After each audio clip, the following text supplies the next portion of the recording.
I was a total weirdo as a kid growing up. Let me paint a picture for you. My family and I are on vacation at a beach somewhere, and being the typical loving parents that they are, my mom and dad insist on taking millions of photos of my sisters and I playing on the beach. My older sister instantly poses when she sees the camera and strikes a cute pose. My younger sister, a baby at the time, somehow always managed to look adorable in these photos. Meanwhile, here I am, huge frizzy hair, all 80 pounds of me, completely oblivious to my surroundings, crouched down in the background of the photo, inspecting seashells and adding them to my growing collection. Let me embarrass myself here by letting you get a visual of my frizzy-haired self as a child.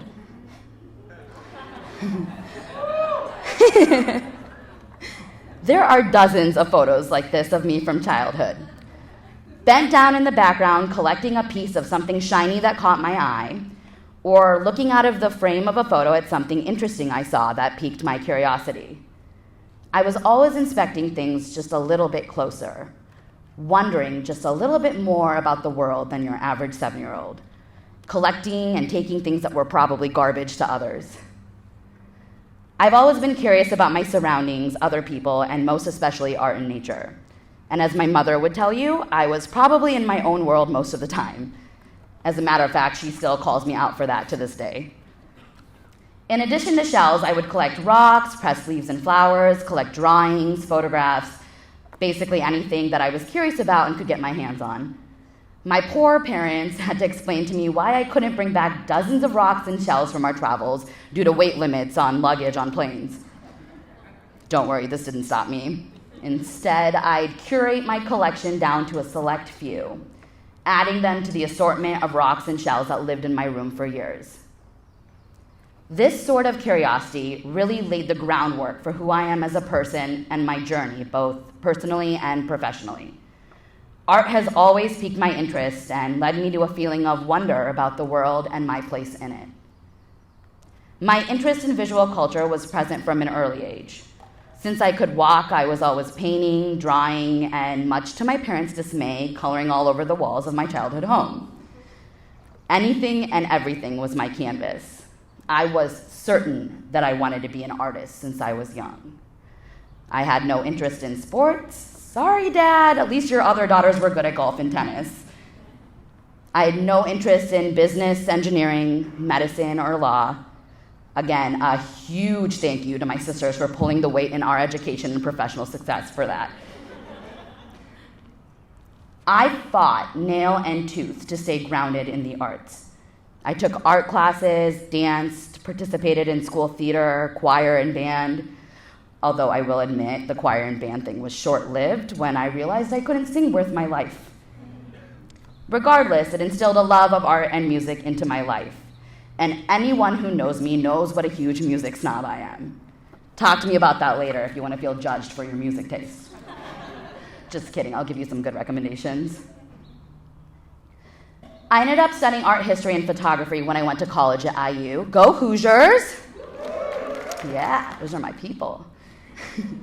As a first-generation Indian woman growing up in Indiana, I was already different. Being a weird art nerd definitely didn't help. Though my family was always supportive, I didn't feel like I identified 100% with my Indian or American cultures.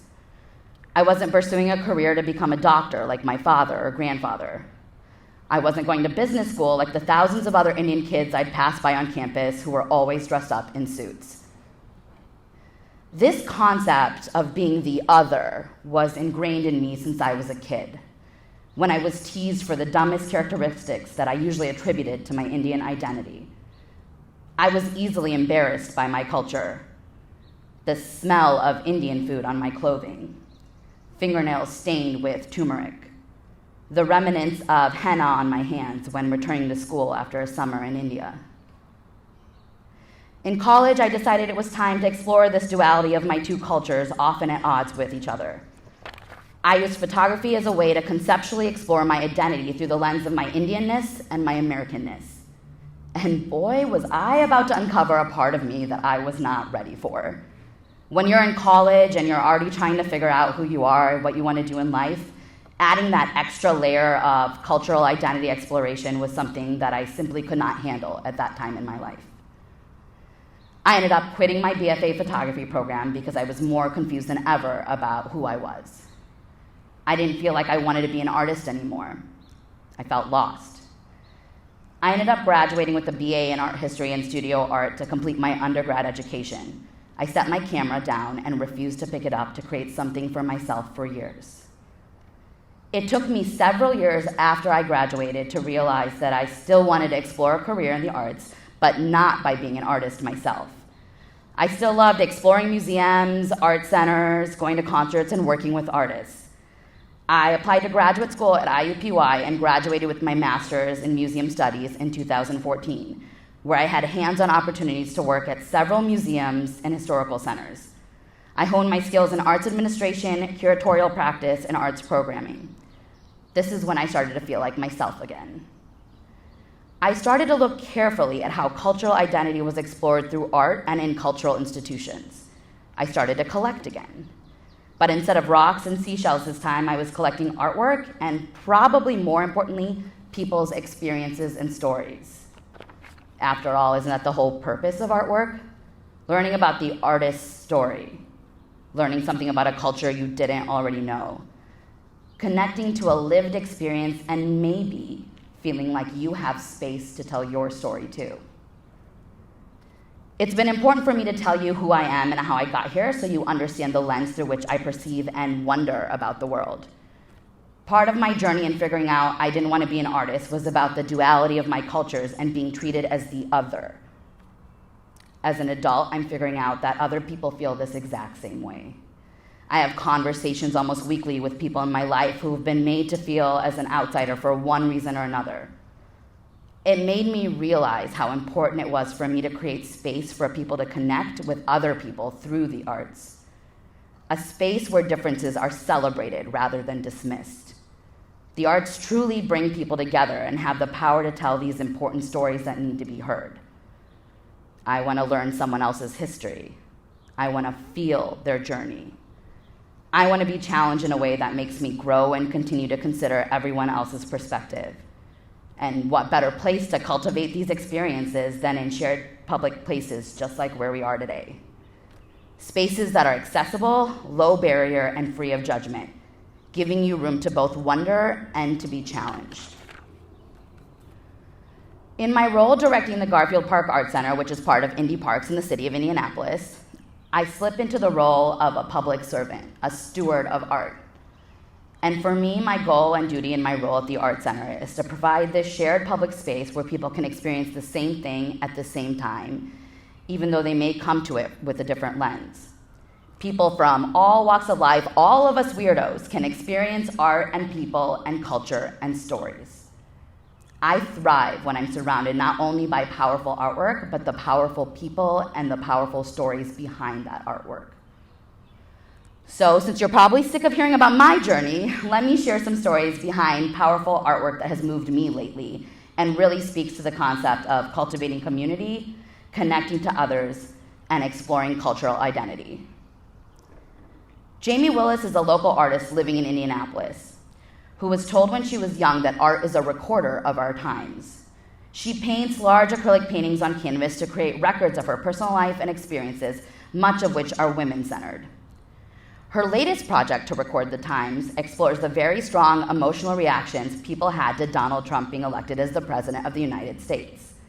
Entitled The 45 Project, a reference to the 45th president, she used social media to solicit selfies of friends, family, and strangers visually expressing their emotions about this very polarizing president. She turned those photos into large-scale, hyper-realistic paintings that look almost identical to the selfies. I had the pleasure of having a few of these pieces of work displayed in last month's exhibition, Hoosier Women in Art Resistance. 3 portraits that describe the range of emotions from anguish to avoidance to joy and anticipation. Here are 2 portraits that I really related to, but I suggest all of you Google Jamie Willis and the 45 Project to see the entire ongoing project and all perspectives. Here's a portion of Jamie's statement in her own words. I'm both dismayed and fascinated that people in this country seem to be living in two very different realities, with people on one side of the political spectrum, angry, afraid, frustrated, depressed, people on the other side, happy, proud, excited, hopeful, and a significant number of folks who just don't know what to think. My goal is to explore this divide with respect to all points of view and hopefully promote understanding. As dismaying as I find the current political administration, I'm more dismayed at how divided we are as Americans. Ditto, Jamie. This body of artwork was so eye-opening for me because it forced me to consider the other from a political perspective. And she used social media to connect to complete strangers, even if they didn't share her beliefs. She was telling their story, recording the mixed bag of our times. Quite the opposite of seeing all those Facebook comment section fights and bullying that we're used to. Let me emphasize that I'm not saying to lose sight of your beliefs because, believe me, I am just as opinionated as the next person.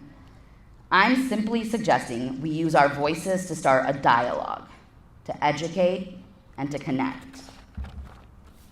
Life is really hammering this into me lately as I experienced this on a personal level recently. I ran into my next-door neighbor at a local neighborhood bar one night out with my partner.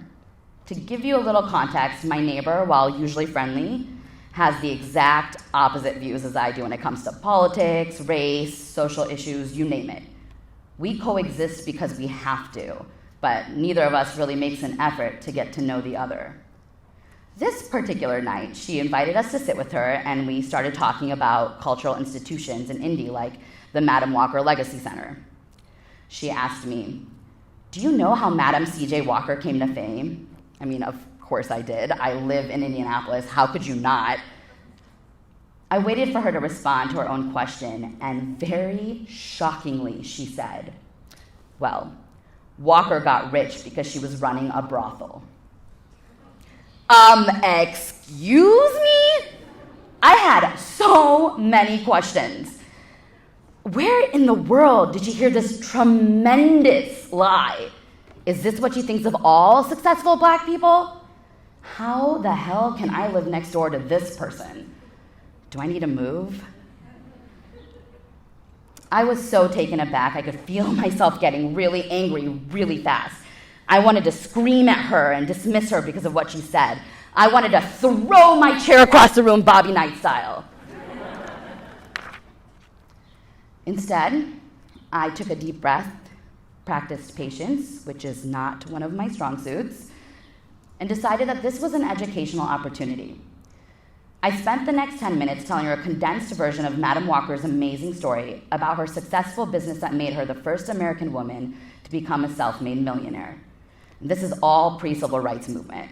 Even the governor of Indiana has a portrait of her in his office. In fact, it's the only permanent portrait in the space. Check it out. After my 10-minute rant, my neighbor looked at me with actual genuine interest and said, "Oh, is that right? I truly had no idea." This was almost as shocking as her original statement.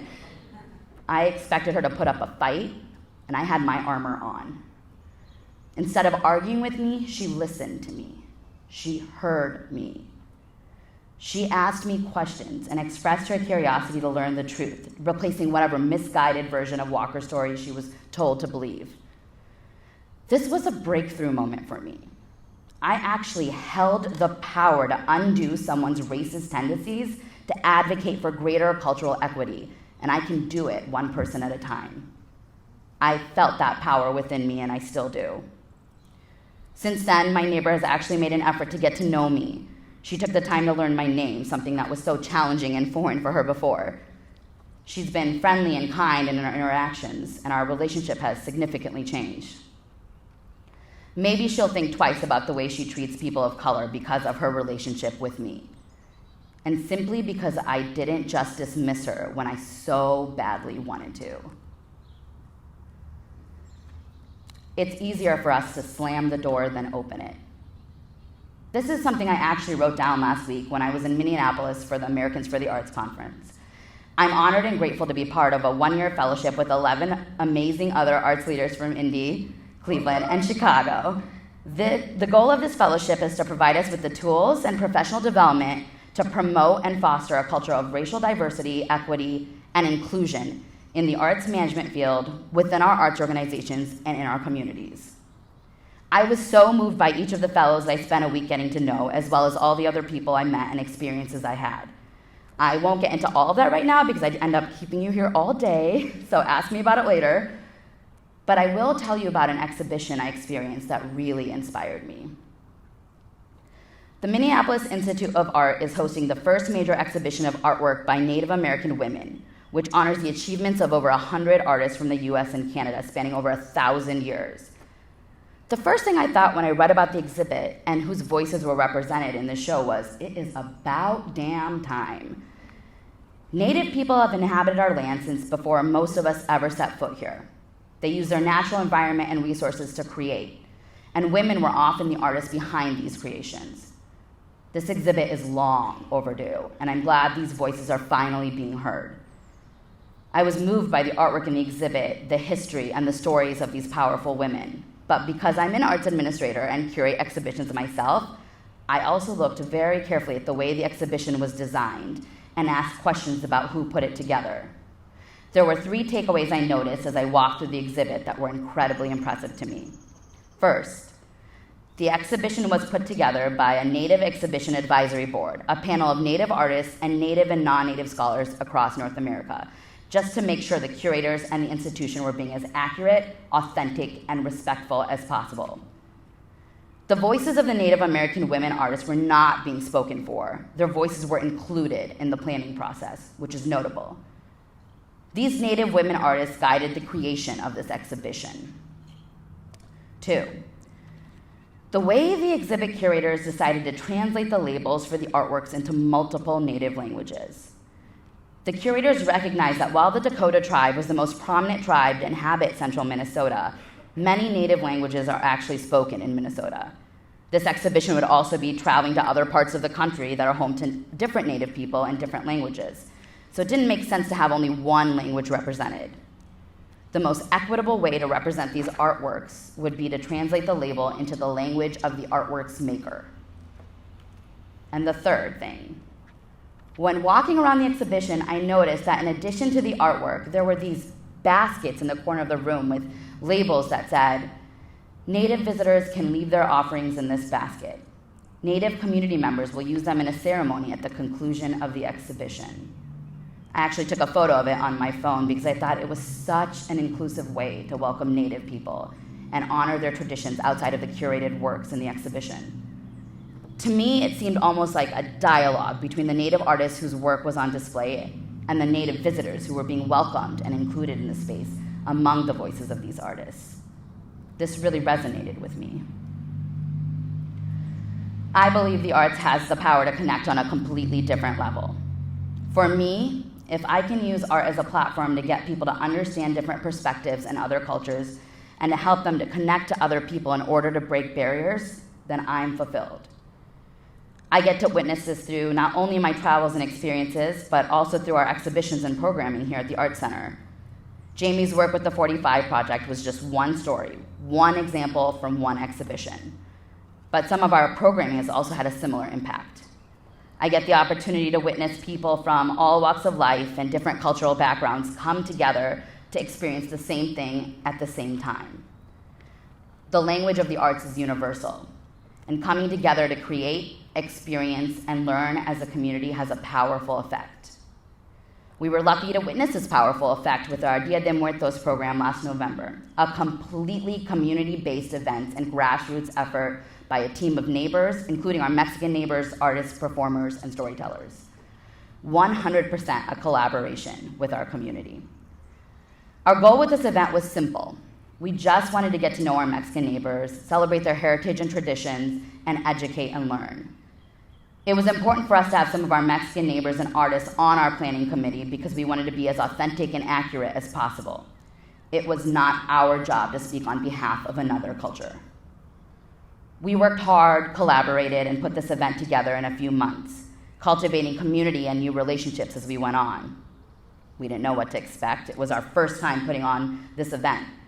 We were hopeful for 100, maybe 200 people to show up. We had over 600 people attend. People from all walks of life, all backgrounds, all wanting to learn, celebrate, and soak up the traditions and culture of this Mexican holiday. I mean, we were blown away. We literally could not fit another person in our space. We ran out of food in the first 20 minutes. Sadly, I was off at a wedding this weekend, but I was getting text message and photos like this one sent to me left and right by my team members who were equally excited and terrified at how they were going to fit everybody in this space. We were overflowing with arts and culture that night. A true testament to the power of the arts as a way to understand someone's story, another culture, share experiences, and learn new perspectives. In the last decade, I have fully embraced my calling in the arts by cultivating space for all voices to be heard, for all stories to be told, for all cultures to be experienced. I truly believe that these shared experiences will allow us to better understand one another, to lift each other up and celebrate our differences, to fight for and promote a greater cultural equity. As I expressed earlier, my artwork in college and my journey has enabled me to confront issues of my identity and my Indian American cultures, to really embrace who I am and find the harmony in between. And only recently have I begun to realize that arts leaders, like the artists they foster and support, are cultural disruptors. We too can leverage the arts as a tool to ignite progressive cultural change. We need to stop and ask why people say or think the things they do, and how do we change that? How do we better understand their lived history that has shaped this mentality? We can help people to be more culturally aware, but it starts with understanding each other in order to disrupt the system. Let me channel my inner music snob here and quote Jim Morrison. People are strange when you're a stranger. Simply put, don't make anyone the stranger.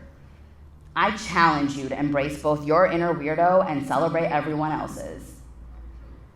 Celebrate our cultural differences. Find these public spaces where nature, art, and culture exist to both disconnect and reconnect.